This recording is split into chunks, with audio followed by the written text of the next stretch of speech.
விஞ்ஞான நிகழ்ச்சிக்கு உங்களை அழைப்பதில் நான் மிகவும் மகிழ்ச்சி அடைகிறேன்.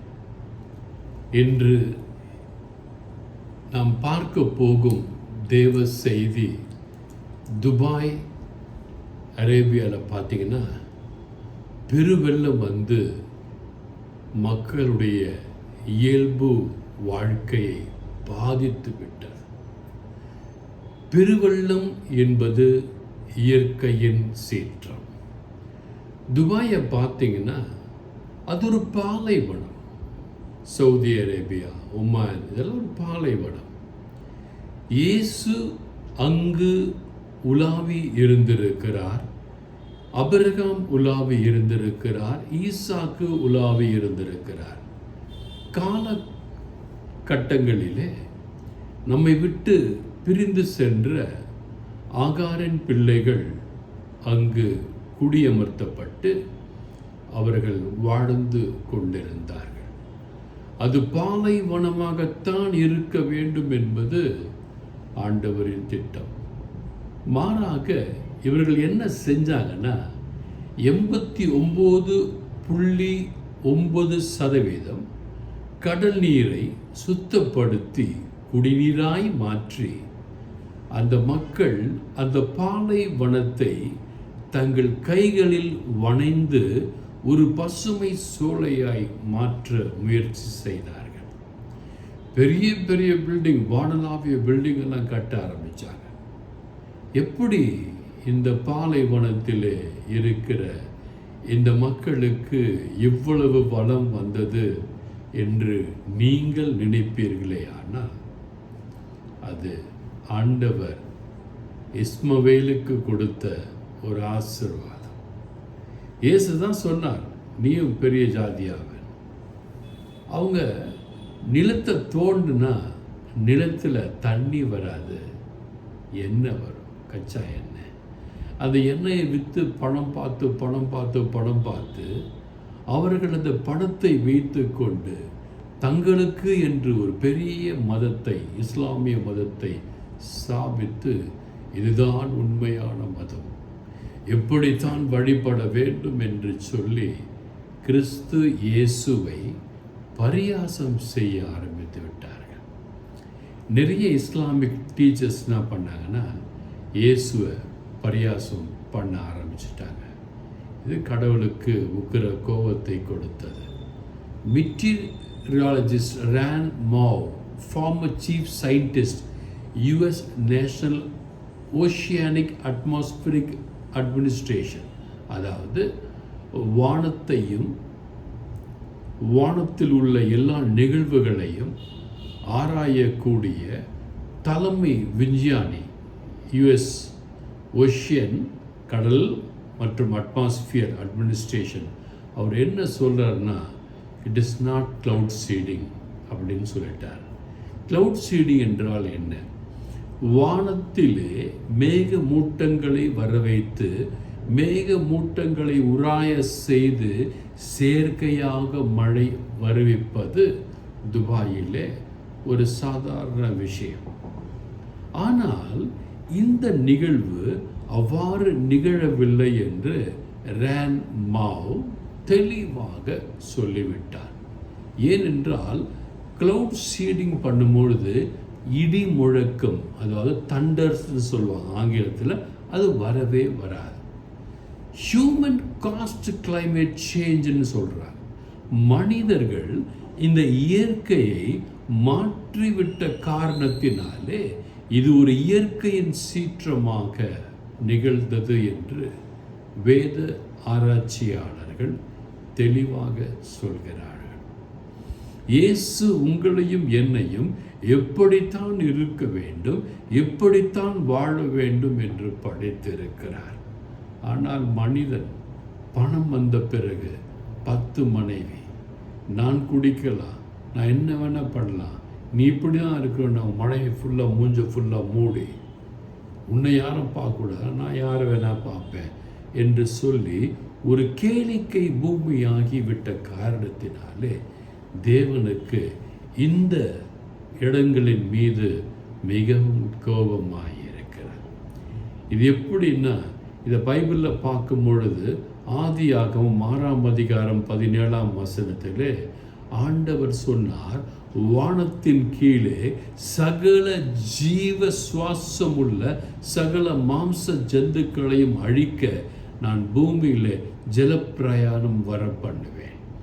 இதே போன்ற ஒரு நிகழ்வு நம்முடைய பூமியிலே ஆண்டவர் படைத்த அற்புதமான பூமியிலே மனிதன் தன் சுய சிந்தையினால் பாவங்களை நினைத்து பாவம் செய்ய வேண்டும் என்று பாவத்தின் மீது வாஞ்சை ஏற்பட்ட காரணத்தினாலே ஆண்டவர் கோபப்பட்டார்.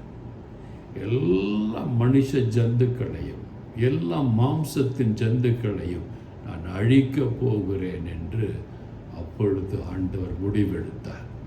ஆதியாகமம் 6ஆம் அதிகாரம் 19ஆம் வசனத்திலே ஆண்டவர் இரக்கம் உள்ளவராய் இருந்த காரணத்தினாலே சகல விதமான மாம்ச ஜீவங்களிலும் ஆணும் பெண்ணுமாக வகைக்கு ஒன்று ஜோடி உன்னோடு உயிரோடு காக்க வைத்துக்கொள் என்று நோவாவிற்கு கட்டளையிட்டார். உலகத்தையே அழித்து விடலாம், உலகம் அழிந்து போய்விடும், பாவப்பட்ட மனிதர்கள் அழிக்கலாம், பாவம் செய்யாத மனிதர்கள் சாகக்கூடாது என்று ஆண்டவருக்கு மனிதன் மீது கொள்ளை பிரியம். என்ன சொன்னார் நோவாவின் இடத்துல? நீ உன் மனைவி உன் பிள்ளைகள் எல்லாரையும் கொண்டுட்டு போ, அவங்களோட ஒவ்வொரு ஜோடி மிருக ஜீவன்களையும் கொண்டு போ என்று சொன்னார். அந்த பேழைக்கு, நோவாவின் பேழைக்கு இயேசு ஆண்டவரே மூடியாயிருந்தார், பாதுகாத்தார். என் பிள்ளைகளை பாதுகாக்க வேண்டியது என் கடமை என்று சொன்னார். சொல்லிவிட்டு பூமியை அழித்து இந்த குடும்பத்தை காப்பாற்றி அதே ஆதியாகமம் 9ஆம் அதிகாரம் 11ஆம் வசனத்திலே இனி மாம்சமான யாவையும் ஜலப்பிரயாணத்தினால் நான் அழிப்பதில்லை என்று தேவன் ஒரு வாக்கு தத்தம் கொடுத்தார். மனிதன் மீது ஆசையுள்ள தேவன் இனி நான் மனிதனை அழிப்பதில்லை என்று ஒரு உடன்படிக்கை செய்தார். உலகத்தை முழுவதுமாக நீரினால் நான் அழிக்க மாட்டேன் என்று ஒரு வாக்கு தத்தம் தேவன் கொடுத்தார். எவ்வளவு நல்ல தேவன் பாருங்கள். நீங்களும் நானும் கூட பாவம் செய்யும் பொழுது தேவ மகிமை அற்றவர்களாகி தேவனுக்கு விரோதமாகி நாம் இருக்கின்ற காரணத்தினால் தேவன் ஒருவேளை உங்களையும் என்னையும் கூட வெறுத்து விடலாம். எனவே தேவனின் வெறுப்பிற்கு நீங்களும் நானும் ஆளாகாமல் தேவனையே பார்த்து சுதித்து போற்றி வாழ்த்தி கொண்டிருந்த நோவாவின் குடும்பத்தை போன்று நீங்களும் நானும் மாற வேண்டும் என்று இயேசு விரும்புகிறார். அந்த விரும்புகிற இயேசுவின் ஆசையை நாம் பரிபூரணமாக நிறைவேற்ற வேண்டும் என்பதுதான் இயேசு கிறிஸ்துவின் விருப்பம். குரானில் கூட நான் எடுத்து வாசித்து கொண்டிருந்தேன். குரான் என்ன சொல்கிறது என்று பார்க்கும் பொழுது பைபிளை பார்த்து காப்பி அடித்த குரான். ஏன்னா குரானுக்கு ஆர்த்தரே கிடையாது. குரானை எழுதியது யாருன்னே தெரியாது. கிறிஸ்தவ பெண் கலீஜியா சொன்னதை கேட்டு முகமது நபிகள் அல்லாஹ் சொன்னார்னு சொல்லிட்டார். அந்த அல்லாஹ் தானே இயேசு கிறிஸ்து. ஜான் சாப்டர் 1 சொன்னார் இல்லையா, நான் வார்த்தையாக இருந்தேன். திருவெளிப்பாடு புத்தகத்தில் சொன்னார் இல்லையா, நான் ஆல்ஃபா ஒமேகா, நானே ஆதியும் அந்தமுமாய் இருந்தேன். அந்த ஆதியாய் இருந்த இயேசு கிறிஸ்து தான் அல்லாஹ், வேற யாரும் கிடையாது. அதை தெரிஞ்சு கொள்ளாமல் அவன் என்ன பண்ணுறாங்கன்னா நம்மளை பழிச்சுக்கிட்டே இருக்காங்க. குரானில் சூரா 64:11 இவ்வாறு சொல்லுகிறது, no calamity befalls on anyone except on the will of Allah. அதாவது குரான் 64:11 எந்த விதமான ஒரு அழிவும் பேரழிவும் ஆண்டவருடைய விருப்பத்திற்கு மாறாக நடப்பதில்லை. ஆண்டவர் உத்தரவு கொடுத்தால்தான் இயற்கையும் சீற்றமடைந்து மனிதனை அழிக்கும். அதே குர்ஆன் 9:31 என்ன சொல்கிறது என்றால், மரியமின் மகன் இயேசு கிறிஸ்துவை கடவுளாக வழிபடுகின்றனர்.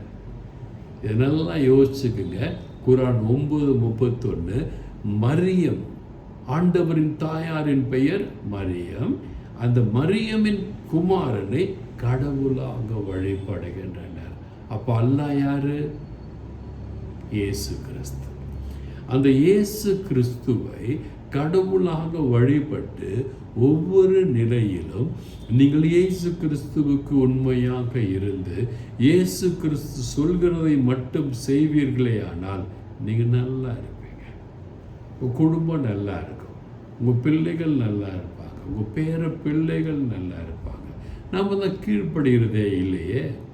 இயேசு கிறிஸ்து சொல்லி இருக்கிறார், வேத வசனத்தை எடுத்து வாசி என்று. நாம் என்ன பண்ணுறோம்? இந்த வேத வசனத்தை எடுத்து வாசிக்கவே மாட்டோம். ஏன்? டைம் இல்லை பிரதர். நிறைய பேரை கேட்பேன், எங்கள் பைபிளை படிக்கிறீங்களா? டைம் இல்லை பிரதர்.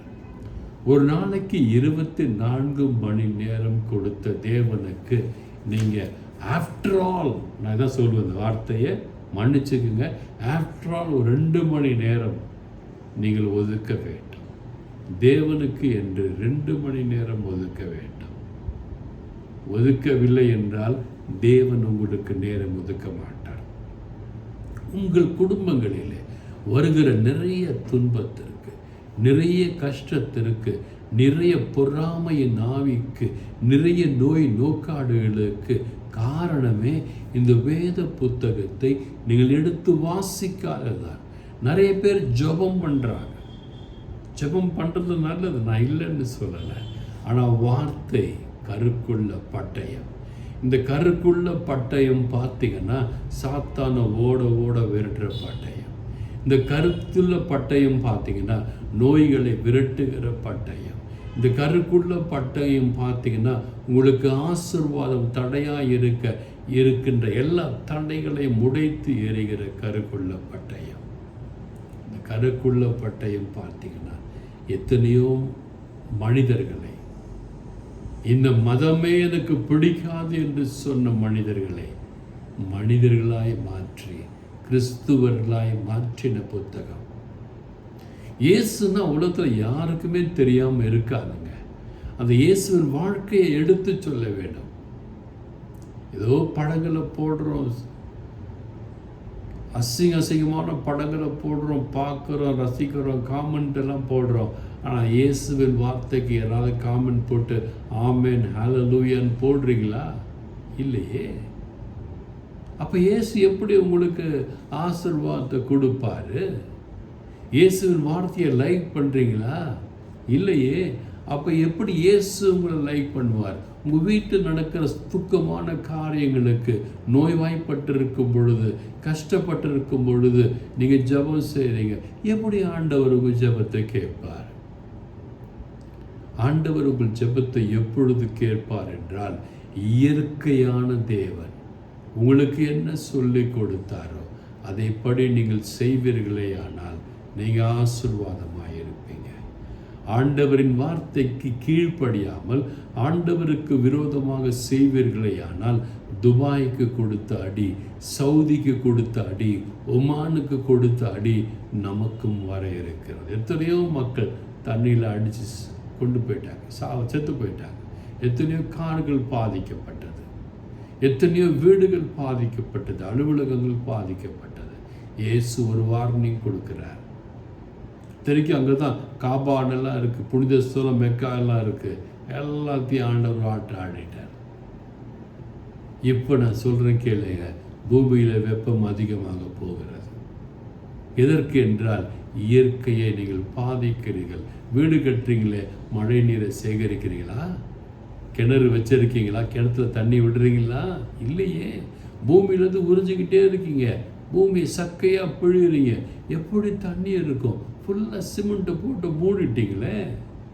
பாவம் பண்ணி அந்த பாவம் வெளியே தெரியாதபடிக்கு எவ்வாறு நம் பாவத்தை மூடி மறைத்து கொள்கிறோமோ அதே போன்று ஆண்டவர் கொடுத்த நீரையும் உள்ளே போகாதபடிக்கு மறைத்து விட்டு காவால போய் கடலில் சேர்க்க விடுறீங்களே. கடலில் நல்ல நீர் போனால் உப்பு நீராக மாறிடுமே.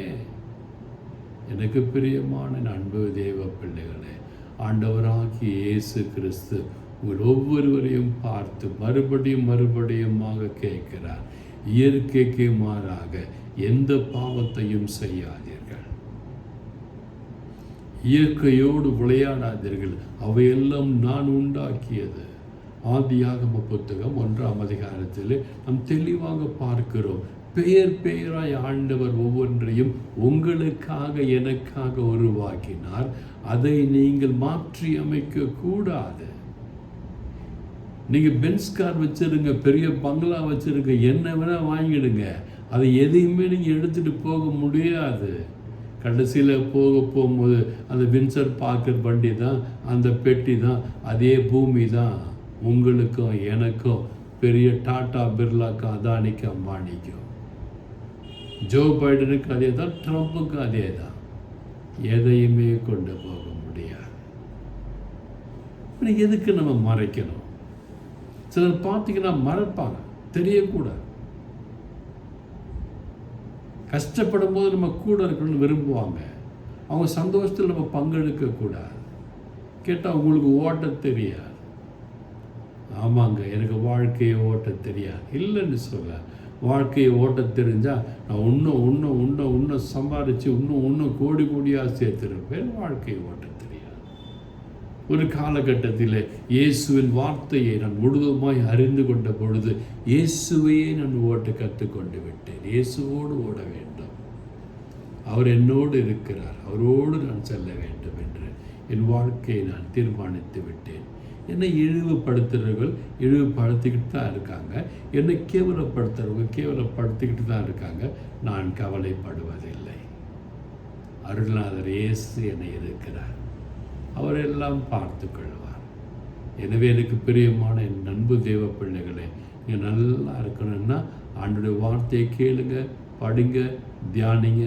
God bless you all.